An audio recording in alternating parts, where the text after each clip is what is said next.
चाहूंगा बेटा समझना। पहले मैंने चार्ज तुम्हें डिफाइन करा था। अच्छा, मैं दोबारा थोड़ा रिवीजन करा देता हूँ बेटा, ठीक है। तो लास्ट वीडियोस में हमने रिवीजन करा था, जैसे हमने पढ़ा था चार्ज के बारे में बेटा। किसके बारे में पढ़ा था? चार्ज के बारे में डिस्कस करा था लास्ट वीडियोस में। चार्ज को बताया था, charge is a intrinsic property of an object which can transfer one body to another body. हमने कुछ चार्जेस की प्रॉपर्टीज पढ़ी थी। चार्जेस की क्या पढ़ी थी? प्रॉपर्टीज पढ़ी थी बेटा। समझाया था कि प्रॉपर्टीज में क्या होता है कि कंजर्वेशन ऑफ चार्ज, चार्ज को ना तो डिस्ट्रॉय कर सकते हैं, ना ही हम क्रिएट कर सकते हैं, इसे एक बॉडी से दूसरी बॉडी पर ट्रांसफर कर सकते हैं। सिंपल सी एक तरह से फॉर्म बताया था मैंने। अब टाइप्स ऑफ चार्जेस में बताया था मैंने, दो टाइप के चार्ज होते हैं। एक होता है मेरे पास इलेक्ट्रॉन और एक होता है मेरे पास प्रोटॉन। मतलब एक पॉजिटिव चार्ज, सॉरी एक नेगेटिव चार्ज और एक पॉजिटिव चार्ज। दो टाइप के चार्जेस मैंने बताए थे बेटा। अगर मैं इलेक्ट्रिक पोटेंशियल की बात करूं तो पोटेंशियल पोटेंशियल डिफरेंस के बारे में अब हम टॉपिक में बात करेंगे।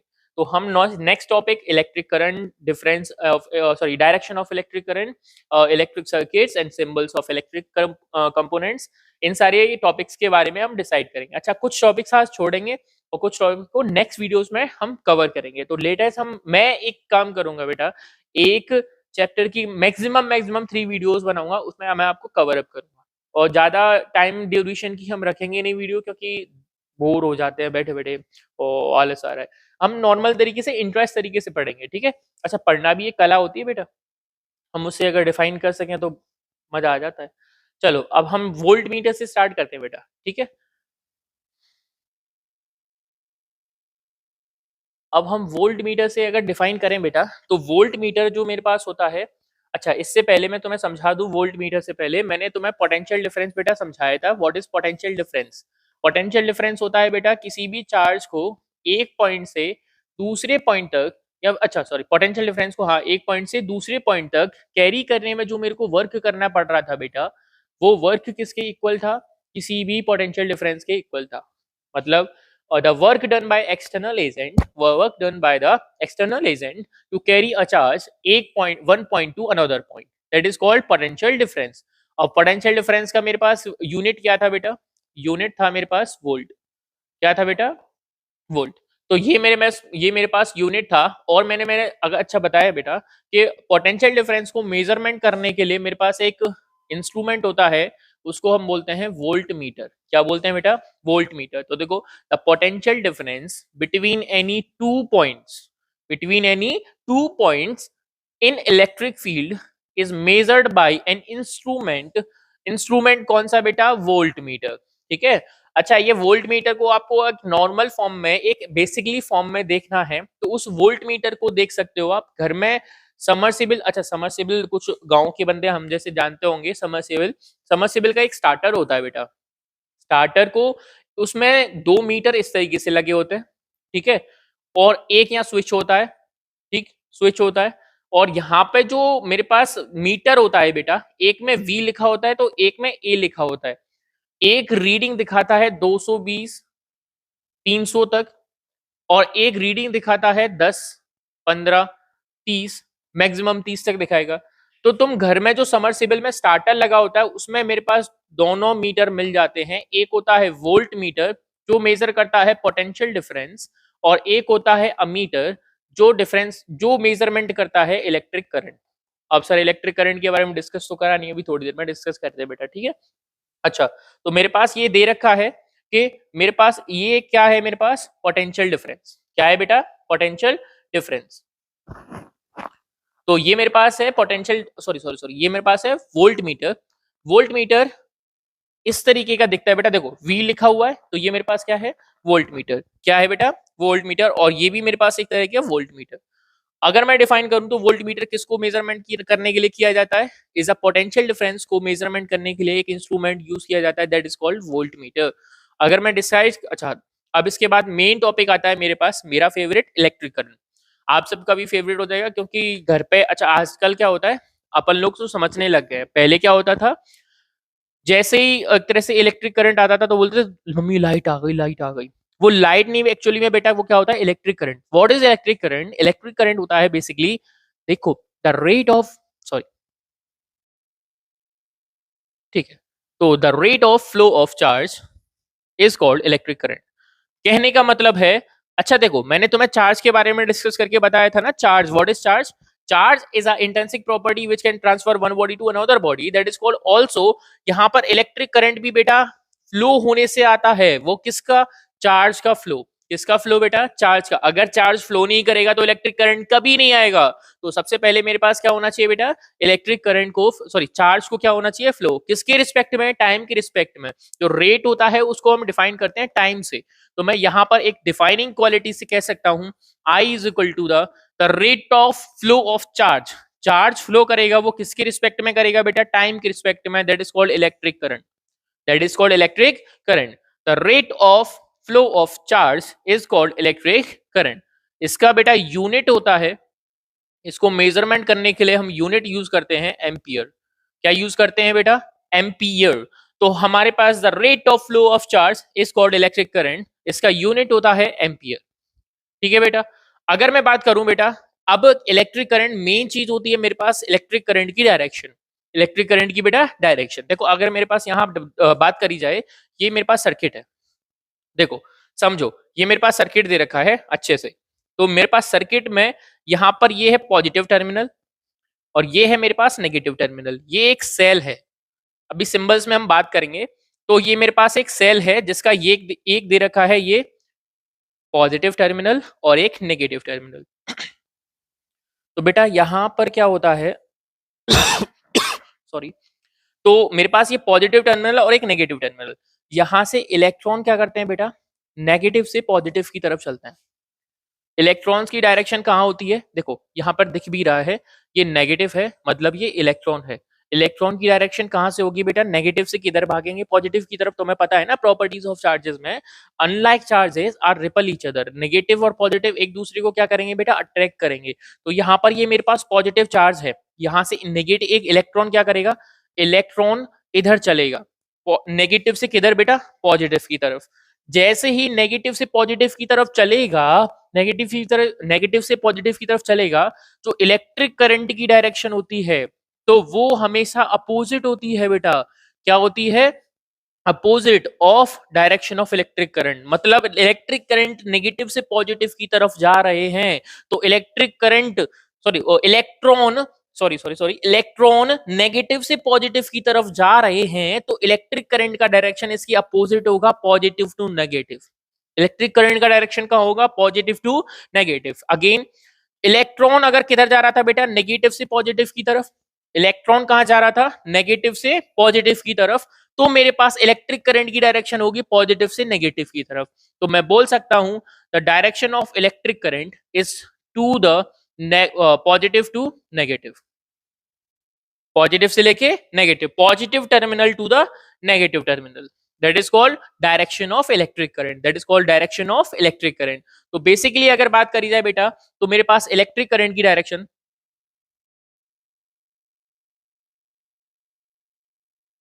इलेक्ट्रिक करंट की डायरेक्शन कहां होगी?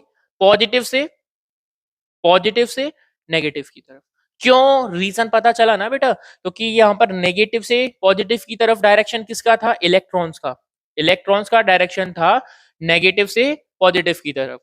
इसी वजह से हमेशा इलेक्ट्रिक करंट का डायरेक्शन किसके अपोजिट होता है? इलेक्ट्रॉन की डायरेक्शन के अपोजिट होता है। That is called direction of electric current. कोई डाउट बेटा?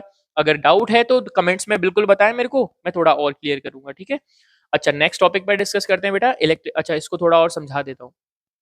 मैंने बोला था चार्ज फ्लो होने से क्या होता है बेटा? इलेक्ट्रिक करंट डेवलप होता है किसके रिस्पेक्ट में? टाइम के रिस्पेक्ट में। अगर देखो मैंने बताया था तुम्हें, क्या मैंने बताया था बेटा? हाँ तो सुनो, मैंने तुम्हें ये बताया था, अगर मेरे पास I इज इक्वल टू होता था Q अपॉन टी, तो फ्लो होता था मेरे पास चार्ज। क्या फ्लो होता था बेटा? चार्ज किसके रिस्पेक्ट में? टाइम के रिस्पेक्ट में। तो चार्ज फ्लो हो रहा है, मान लो सपोज करो कम टाइम में ज्यादा चार्ज फ्लो हो, कम टाइम में ज्यादा चार्ज फ्लो हो सपोज करो, तो इलेक्ट्रिक करंट कितना बढ़ जाएगा? अब तुमने हाई टेंशन वाले वोल्टेज वाले किसी भी बड़े खंबे के नीचे खड़े हो जाना बेटा, तुम्हें आवाज आएगी, देखना ऐसे करके आवाज आती है। That is called charge flow. अगर कोई भी चीज है अगर ज्यादा स्पीड में ले जाई जाएगी बेटा तो तुमको साउंड आएगा नहीं आएगा? That is also a charge flow. वहां चार्ज फ्लो हो रहा है बेटा, that is a wire sounding, also flow of charge, charge flow होने की वजह से, मतलब इलेक्ट्रॉन फ्लो होने की वजह से वो वायरिंग में साउंडिंग क्रिएट होना, वही तो है बेटा the flow of charge with respect to time.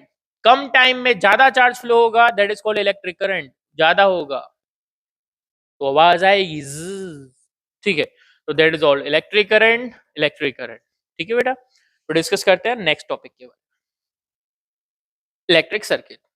तो इलेक्ट्रिक सर्किट, अभी इससे पहले हमने डिस्कस करा था बेटा इलेक्ट्रिक करंट के बारे में, तो अब हम डिस्कस करने वाले हैं इलेक्ट्रिक सर्किट के बारे में। मतलब सपोज करो इससे पहले हमने बात करी थी इंसानों के बारे में, अब बात करेंगे इंसानों के घर के बारे में।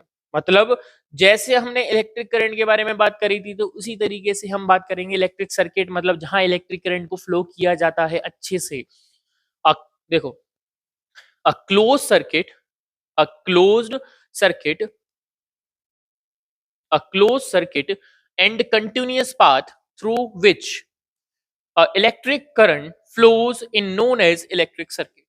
मतलब जहां से इलेक्ट्रिक करंट को बेटा फ्लो किया जा सके, close and continuous path, close and continuous path through which electric current flows is known as electric circuit. Electric circuit के लिए कुछ हमें चाहिए होते हैं बेटा सिंबल्स।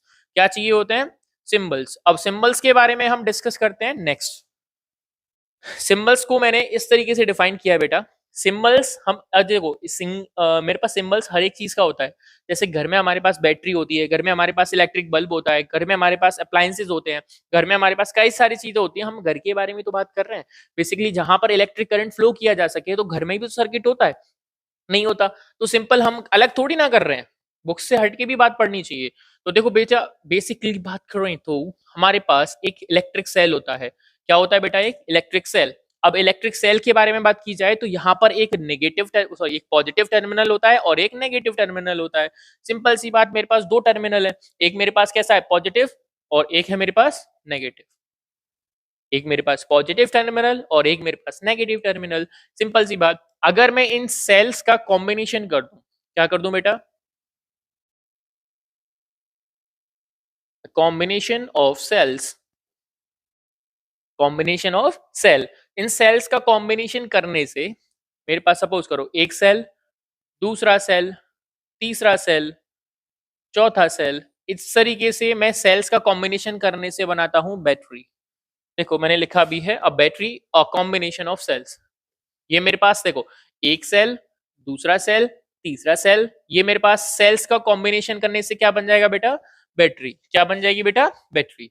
तो मेरे पास लिख देता हूं a battery, a cell, combination of cell is called battery. ठीक है बेटा, सिंपल सा बात था। अगर बात करी जाए मेरे पास प्लग और की स्विच, मतलब ये मेरे पास एक की का साइन होता है इस तरीके से। अगर मैं इसमें बिंदी लगा देता हूं, माथे वाली बिंदी लगा देता हूं, तो वो मेरे पास क्लोज हो जाता है। क्लोज कहने का मतलब है अब यहां से इलेक्ट्रिक करंट फ्लो कर सकता है। मगर अगर यहां पर बेटा अगर मगर मगर मगर अगर मगर यहां पर खाली है, बिंदी नहीं लगाई है, तो यहां से मतलब कहने का ये है जो पॉइंट नहीं लगाने से यहाँ इलेक्ट्रिक करंट फ्लो नहीं हो सकता। तो मेरे पास इलेक्ट्रिक करंट को फ्लो कराने से सिंपली मेरे पास क्या होना चाहिए बेटा? पॉइंट लगाना चाहिए। तो इसको बोलेंगे हम प्लग और की क्लोज, वो भी कैसा बेटा? क्लोज। तो बेसिकली अब नेक्स्ट बात करते हैं बेटा, अगर किसी वायर को ज्वाइंट करना हो या पैरेलल बनाना हो हमें, parallel combination that is called wire joint. इस तरीके से कर दे, जैसे मेरे पास कोई वायर जा रहा है तो इस दूसरे वायर को लाया यहां से ज्वाइंट किया, तो इस तरीके से करने में हम क्या करते हैं? वायर ज्वाइंट को दिखाते हैं। नेक्स्ट है मेरे पास wire crossing without joining. Without joining मतलब एक वायर है उसके ऊपर से एक और वायर ले जाना है, तो ऐसे करके ले जाओ, सिंपल सा बात। ठीक है, नॉर्मल सा टॉक था। अब बात करते हैं इलेक्ट्रिक बल्ब की, जो हमारे पास फेमस होता है। ऐसे किया, उल्टा डब्ल्यू बनाया, that is called electric bulb. उल्टा डब्ल्यू इलेक्ट्रिक बल्ब, छोटा बल्ब बड़ा, 10 रुपए वाला है और ये 30 रुपए वाला है, बड़े वाले मजाक कर रहे थे। ठीक है, तो डिस्कस करते हैं। तो हमारे पास यही था सिंबल्स। सिंबल्स के बाद अगर मेरे पास आता है तो एक रेजिस्टेंस। अच्छा, इनके रेजिस्टेंस के बारे में बात करते हैं।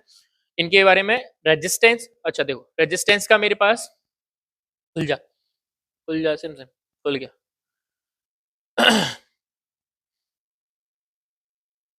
देखो भाई, थोड़ी बहुत मेहनत का थोड़ा फल भी मिल जाए तो कोशिश करना जितना हो सके शेयर या फिर लाइक करने की। आदत नहीं है वैसे, छोड़ो, कोई दिक्कत नहीं। और रेजिस्टेंस, ऑफ रेजिस्टेंस की बात करी जाए बेटा, तो रेजिस्टेंस का मेरे पास सिंबल होता है ये, और ये होता है रिस्टेट, या फिर बोला जाए वेरिएबल रेजिस्टेंस। अमीटर का तो मैंने थोड़ी देर पहले बताया ही था, जिस मीटर में ए लिखा हो दैट इज कॉल्ड अमीटर, और जिस मीटर में वी लिखा हो that is called volt meter. एक टाइप पॉजिटिव, एक टाइप नेगेटिव, पॉजिटिव नेगेटिव दोनों टर्मिनल से तो प्लस मतलब ऐड करना ही पड़ेगा। और एक बात और बतानी थी बेटा, वोल्ट मीटर को हमेशा पैरेलल फॉर्म में कनेक्ट करते हैं, ठीक है। चलो इसके बारे में बाद में बात करते हैं। अब नेक्स्ट टॉपिक आता है मेरा favourite topic, that is ohms law. Ohm's law, एक ओम मतलब दादाजी के बारे में बात नहीं, सॉरी, साइंटिस्ट के बारे में बात करते हैं।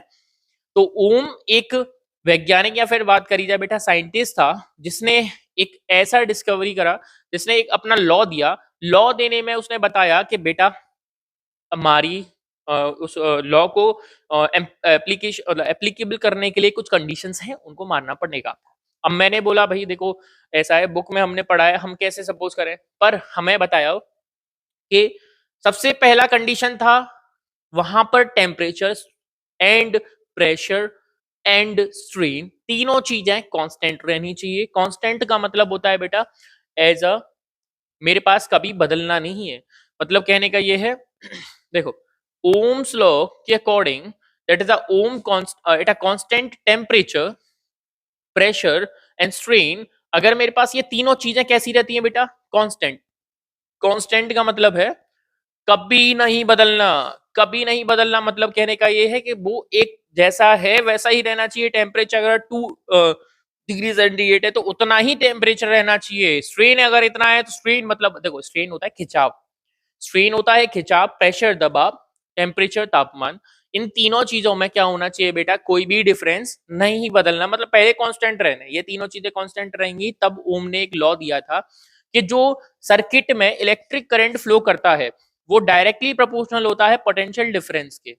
इसके इक्वल होता है बेटा, डायरेक्टली प्रोपोर्शनल होता है पोटेंशियल डिफरेंस के। तो बेसिकली अगर बात करी जाए बेटा कि जो मेरे पास हाँ देखो, the current flowing through the conductor is directly proportional to the potential difference and across the conductor. कहने का मतलब है जो कंडक्टर वो होता है जिसमें इलेक्ट्रिक करंट फ्लो किया जा सकता है। इसके बाद मैं डिफाइन करूंगा, समझो पहले।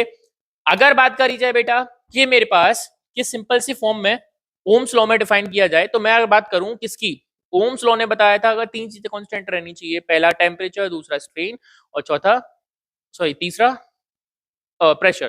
Temperature strain pressure, temperature strain pressure अगर कांस्टेंट रहता है तो मेरे पास इलेक्ट्रिक करंट जो फ्लो हो रहा है बेटा वो किसके प्रोपोर्शनल होगा, डायरेक्टली प्रोपोर्शनल होगा पोटेंशियल डिफरेंस के।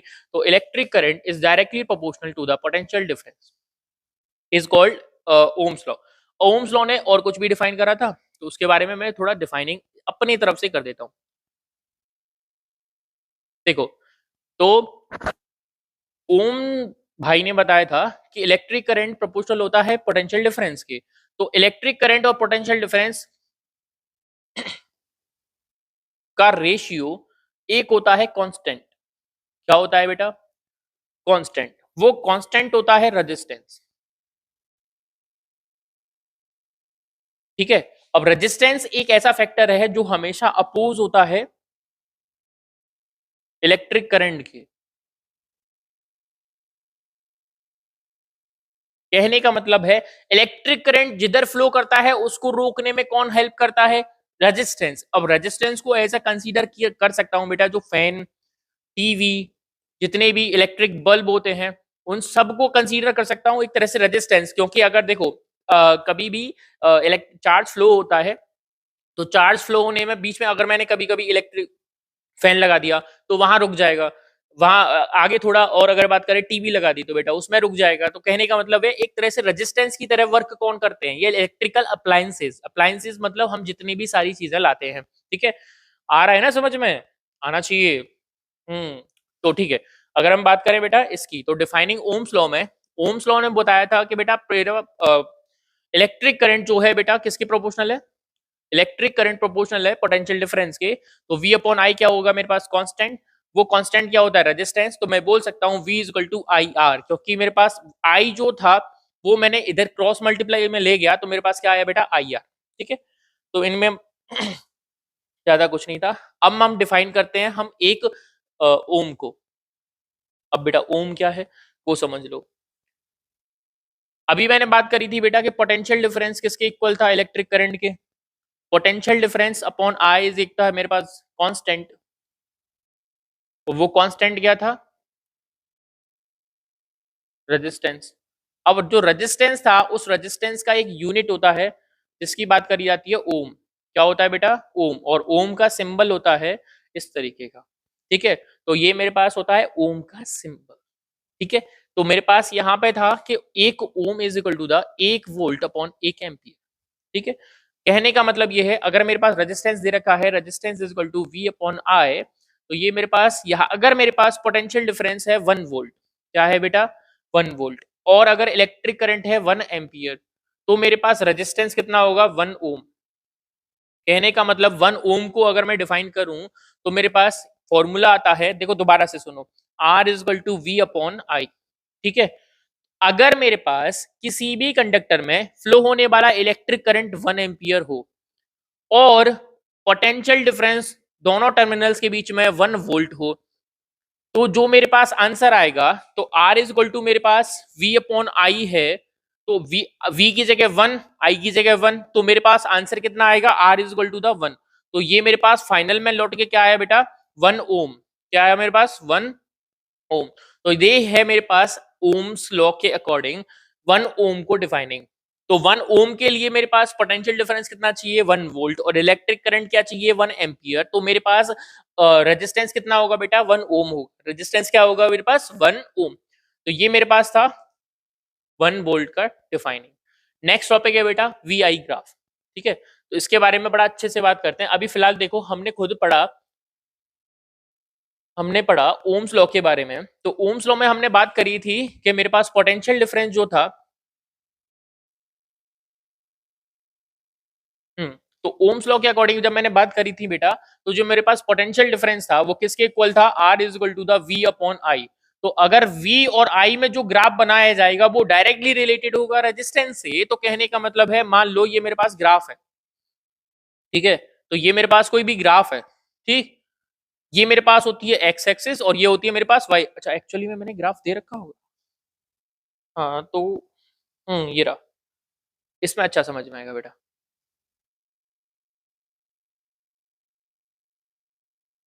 तो मेरे पास इस तरीके का ग्राफ है, ये मानो ये मेरे पास होती है एक्स एक्सिस और ये मेरे पास होती है वाई एक्सिस। हमेशा याद रखना बेटा एक्स एक्सिस पर हम लेते हैं इलेक्ट्रिक करंट को, एक्स एक्सिस पर क्या लेते हैं इलेक्ट्रिक करंट को, और हम लेते हैं वाई एक्सिस पर पोटेंशियल डिफरेंस को। जो इन दोनों का रिजल्टेंट होता है वो क्या होता है बेटा रेजिस्टेंस, अभी तो बताया था थोड़ी देर पहले। तो पोटेंशियल डिफरेंस और इलेक्ट्रिक करंट के बीच में जो ग्राफ आता है उसमें जो मेरे पास स्लोप आती है वो आती है स्ट्रेट लाइन। कैसी आती है बेटा, स्ट्रेट लाइन, स्ट्रेट लाइन, ठीक है। अगर बात करी जाए बेटा स्ट्रेट लाइन,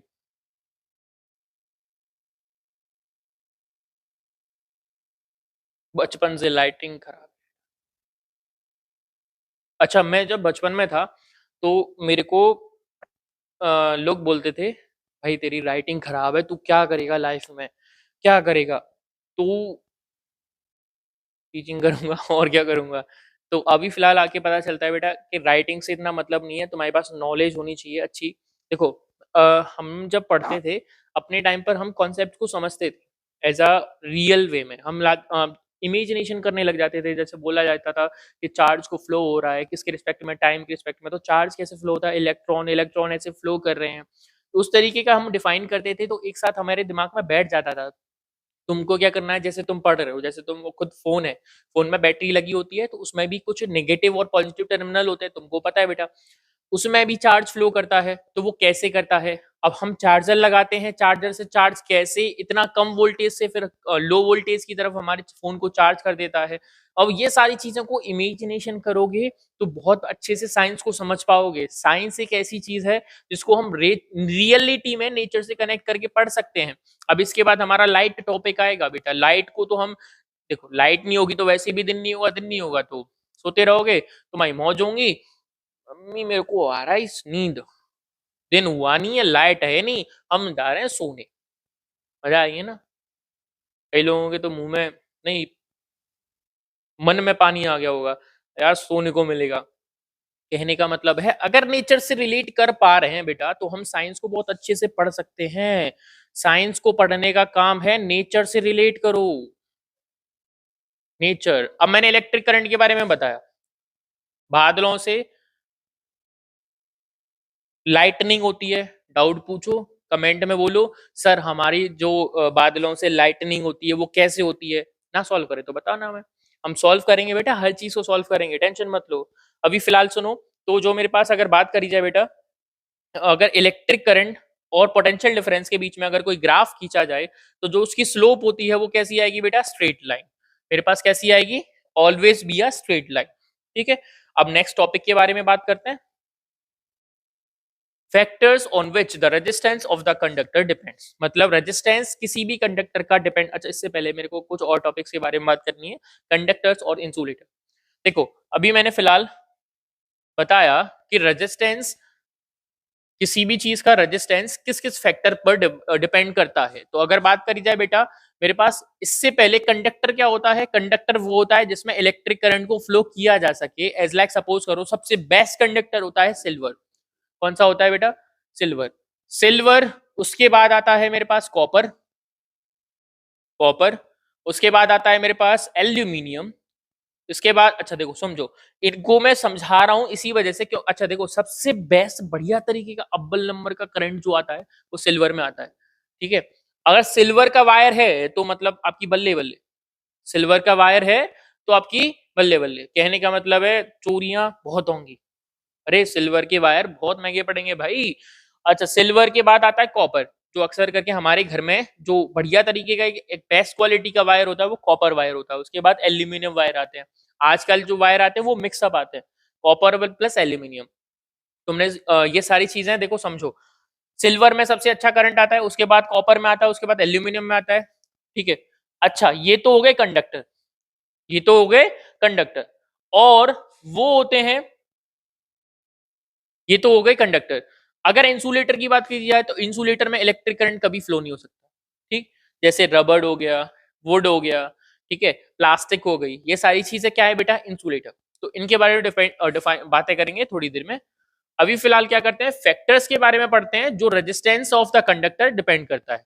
अगर बात करी जाए बेटा, मेरे पास सबसे पहला आता है factor length of the conductor. क्या आता है, किसी भी कंडक्टर की अगर लेंथ को बढ़ाया जाए, किसी भी अगर कंडक्टर की लेंथ को बढ़ाया जाए तो वो डायरेक्टली प्रोपोर्शनल होता है रेजिस्टेंस से। मतलब लेंथ बढ़ेगी तो रेजिस्टेंस भी बढ़ेगा, लेंथ बढ़ेगी तो रेजिस्टेंस भी बढ़ेगा। और अगर बात करी जाए बेटा area of the cross section of the conductor, कहने का मतलब है अगर देखो वायर होता है, किसी भी वायर, देखो ये वायर मान लो, ये वायर है तो इसकी जो ये वाला एरिया, ये वाला एरिया नहीं बेटा, ये क्रॉस सेक्शन वाला एरिया, ये वाला मोटाई, वायर जितना मोटा होगा मतलब जितनी उसकी एरिया, जितना उसका एरिया बड़ा होगा उतना ही रेजिस्टेंस उसका कम होगा। तो कहने का मतलब ये है रेजिस्टेंस डायरेक्टली इनवर्स होता है उसके एरिया। क्रॉस सेक्शन एरिया समझना बेटा, cross section area not at this, ये नहीं, ये वाला एरिया, ये वाला एरिया और ये वाला एरिया डिफरेंट है। क्रॉस सेक्शन मतलब वायर जितना मोटा हो, वायर इस तरीके से क्रॉस फैला हुआ नहीं, यहां से मोटाई, ठीक है। वायर जितना मोटा मतलब जितना एरिया बढ़ा उसका, जितना उतना ही रेजिस्टेंस कम। तो इसके डायरेक्टली इनवर्सली प्रोपोर्शनल होता है। कैसा प्रोपोर्शनल होता है बेटा, इनवर्सली प्रोपोर्शनल। पहली बात, रेजिस्टेंस लेंथ के डायरेक्टली प्रोपोर्शनल होता है और इसके इनवर्सली प्रोपोर्शनल होता है एरिया के। तो मेरे पास एरिया के होगा इनवर्सली प्रोपोर्शनल और लेंथ के होगा डायरेक्टली प्रोपोर्शनल। तो रेजिस्टेंस, अगर लेंथ बढ़ेगी तो रेजिस्टेंस बढ़ेगा, एरिया बढ़ेगा तो रेजिस्टेंस कम होगा। मतलब वायर जितना मोटा होगा उतना ही कम उसमें रेजिस्टेंस होगा, वायर जितना लंबा होगा उतना ही रेजिस्टेंस उसमें ज्यादा होगा। ठीक है, तो इसी वजह से तुमने देखा होगा बेटा, जो बड़े बड़े वायर्स होते, बड़े बड़े जो खंभे होते हैं, दूर दूर अगर लाइट ले जानी होती है तो मेरे पास बहुत मोटे मोटे वायर्स होते हैं। मोटा वायर, क्रॉस सेक्शन एरिया ज्यादा, रेजिस्टेंस कम तो इलेक्ट्रिक करंट ज्यादा। वो डिफाइनिंग करेंगे अभी थोड़ी देर में। ठीक है, तो मेरे पास, अच्छा नेक्स्ट टॉपिक है nature of the material of the conductor. Note, different material has different resistivity, that is called, अच्छा resistivity factor मैं बताऊंगा इससे थोड़ा पहले। ठीक है, तो नेक्स्ट वाला, अच्छा डिपेंड में बात करता हूँ रेजिस्टिविटी की। तो रेजिस्टिविटी समझना, यहां से अच्छा समझ, तो थोड़ी देर पहले बेटा मैंने समझाया था तुम्हें कि जो मेरे पास रेजिस्टेंस होता है वो लेंथ की डायरेक्टली प्रोपोर्शनल होता है और एरिया की डायरेक्टली इनवर्स होता है। तो कहने का मतलब है अगर मैं दोनों को मिक्सअप कर दूं तो R is equal sorry R proportional हो जाएगा मेरे पास एल अपॉन ए। आर हो जाएगा मेरे पास एल अपॉन ए। अगर मैं प्रोपोर्शनल हटाता हूं तो कांस्टेंट लाता हूं, ये मेरे पास तो डिफाइन है, फिजिक्स में हमेशा प्रोपोर्शनल हटा के कांस्टेंट लाते हैं। तो R is equal to the, यहां पर मैं कांस्टेंट की जगह लिखूंगा रेजिस्टेंस, मतलब rho, rho L upon A. तो ये मेरे पास हो जाता है रेजिस्टिविटी। क्या हो जाती है बेटा? रेजिस्टिविटी। रेजिस्टिविटी के लिए मैं अगर बोलूं तो क्रॉस मल्टीप्लाई करूंगा, रेजिस्टिविटी के लिए क्रॉस मल्टीप्लाई करूंगा तो आर ए अपॉन एल। ठीक, अगर किसी भी, तो मेरे पास रेजिस्टिविटी को आप समझे, देखो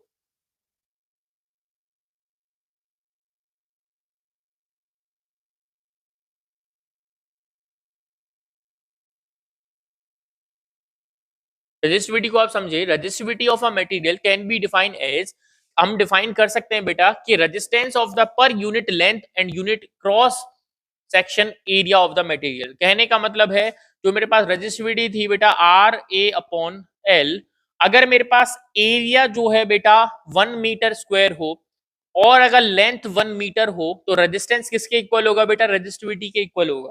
कहने का मतलब दोबारा समझो, अगर किसी भी कंडक्टर का एरिया 1 मीटर स्क्वायर हो और लेंथ अगर 1 मीटर हो तो रेजिस्टेंस किसके इक्वल होगा? रेजिस्टिविटी के इक्वल होगा। तो मैं बोल सकता हूं resistivity of a material can be defined as the resistance per unit length। Unit का मतलब है जो लेंथ है 1 मीटर है, of unit cross section area. Cross section कहने का मतलब है जो मेरे पास एरिया है 1 मीटर स्क्वायर है, कहने का है पूरा पूरा अर्थ। तो मेरे पास अगर area of the conductor 1 metre square है, लेंथ अगर 1 मीटर है तो रेजिस्टेंस किसके इक्वल होगा? रेजिस्टिविटी के इक्वल होगा। और रेजिस्टिविटी का जो यूनिट होता है, रेजिस्टिविटी का यूनिट होता है ओम मीटर। क्या होता है? ओम मीटर। चलो इसे बना के दिखाते हैं। ये बताओ रेजिस्टेंस, अच्छा मेरे पास था R is equal to sorry rho is equal to R A upon L. R का क्या होता है? ओम, एरिया का मीटर स्क्वायर, लेंथ का मीटर, मीटर से मीटर कैंसिल आउट, क्या बचा? Ohm metre. ठीक है, तो ये मेरे पास था टॉपिक। अगर बात करी जाए बेटा रेजिस्टिविटी क्या होती है? रेजिस्टिविटी होती है अगर किसी भी area of the conductor, conductor का एरिया 1 मीटर स्क्वायर है, लेंथ अगर 1 मीटर है, area 1 metre square, length 1 metre, तो मेरे पास रेजिस्टेंस किसके इक्वल होगा बेटा? रेजिस्टिविटी के इक्वल होगा। तो मैं रेजिस्टिविटी को एज अ डिफाइन कर सकता हूं, material can be define as the resistance per unit length and unit cross section, per unit length and the sorry per per unit length and the unit cross section. ये मैं इस तरीके से resistivity को define कर सकता हूं। पर इससे पहले मैं तुम्हें एक बता दूं बेटा, एरिया और लेंथ इंडिपेंडेंट होते हैं, सॉरी रेजिस्टिविटी एरिया और लेंथ से इंडिपेंडेंट होता है। Resistivity R A upon L, अगर मैं एरिया और लेंथ में कोई चेंजमेंट करता हूं तो रेजिस्टिविटी पे कोई भी फर्क नहीं पड़ेगा। Resistivity is not depend on area and length. Resistivity कभी भी डिपेंड नहीं करती, रेजिस्टिविटी कर ही नहीं सकती। और हाँ, देखो नोट समझा? अच्छा लिखा भी होगा note, it is dependent only nature and the temperature of material. जो रेजिस्टिविटी है बेटा वो डिपेंड करती है कि मटेरियल कौन सा है, मतलब कॉपर है या फिर एल्यूमिनियम है, या फिर डिपेंड करेगी उसके टेम्परेचर पर। तो इन दोनों में से एक चीज पर डिपेंड कर सकती है और दूसरी तीसरी चीज पर कोई डिपेंड करेगी नहीं। तो एंड इट इज इंडिपेंडेंट मतलब फ्री होती है, independent of the length of the cross section area of the conductor. मतलब क्रॉस सेक्शन और लेंथ पर तो डिपेंड करनी ही नहीं है रेजिस्टिविटी। अच्छा दोबारा से, resistivity does not depend on length and area of the conductor, but समझो पहली बात को, रेजिस्टिविटी किस पर डिपेंड करेगी? टेम्परेचर पर डिपेंड करेगी, और दूसरा टेम्परेचर के अलावा nature of the material, that is called dependable of resistivity. ठीक है बेटा, अब नेक्स्ट टॉपिक के बारे में बात करते हैं। फिलहाल इनको मैं बता दूं, हाँ मैंने थोड़ी देर पहले बताया ही था कि बेटा क्या होता है, कंडक्टर्स इंसुलेटर्स। कंडक्टर क्या होता है? जो सबसे बेस्ट कंडक्टर, मतलब कंडक्टर जिसमें इलेक्ट्रिक करंट फ्लो की जा सके, और इंसुलेटर जिसमें इलेक्ट्रिक करंट फ्लो नहीं की जा सके। ठीक है बेटा। एलॉय एक बीच का इकाई हो जाता है जो इंसुलेटर और कंडक्टर दोनों से मिलकर बना होता है। ठीक है।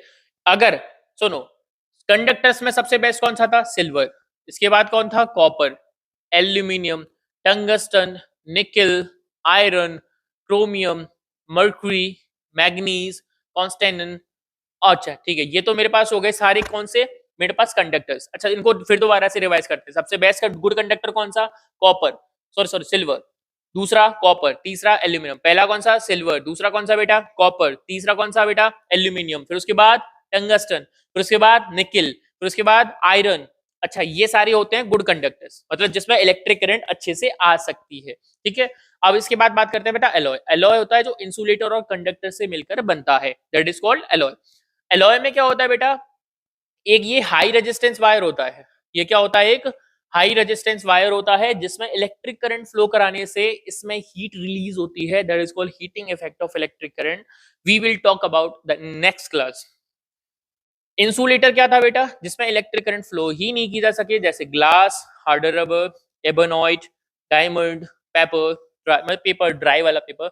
और किसी भी चीज में अगर नमी आ जाती है तो वो एक तरह से कंडक्टर की तरह बिहेव करता है। जैसे गीली लकड़ी में करंट आता है, इसी तरीके से ड्राई पेपर बोला है। ठीक है। अच्छा, इसमें मैंने बोला था अगर मटेरियल बदलते हैं बेटा तो रजिस्टिविटी भी बदलती है। तो बेसिकली रजिस्टिविटी हर मटेरियल की अलग है। सिल्वर की बात की जाए तो 1.60 इंटू 10⁻⁸ क्या बेटा? ओम मीटर। अभी फिलहाल मैंने तुम्हें बताया था कि रजिस्टिविटी की कैसे निकालते हैं, आर ए अपॉन एल। तो ए का मतलब 1 मीटर स्क्वायर, लेंथ का मीटर, रेजिस्टेंस का ओम। मीटर से मीटर स्क्वायर कैंसिल आउट, तो क्या आ गया था मेरे पास? ओम मीटर। तो ये मैंने तुम्हें बता दिया था कि किस तरीके से मेरे को निकालना है। ठीक है बेटा। तो ये मेरे पास था आज तक का टॉपिक। अब हम इसके बारे में डिस्कस करेंगे नेक्स्ट क्लास में। अभी मैंने आपको क्या बताया था, मैं लेटेस्ट 3 वीडियोस में कवर करने की कोशिश किया करूंगा। इसके बाद मैं एक सेपरेट वीडियो लाया करूंगा पूरा न्यूमेरिकल्स के साथ। न्यूमेरिकल्स के पीपीटी के साथ साथ इतना बेस्ट तरीके से करना है अपने को कि दिमाग में हाँ, मेरे को कई लोगों के डाउट्स आते हैं, ऑफलाइन बच्चों को भी पढ़ाता हूँ, तो उनको में डाउट्स आते हैं, सर हमको थोड़ा न्यूमेरिकल्स में थोड़ा डाउट आता है, तो उसको न्यूमेरिकल्स को भी मैं क्लियर करूंगा। ठीक है बेटा। तो मिलते हैं नेक्स्ट क्लास में। आज के लिए इतना ही। Radhe Krishna all of you.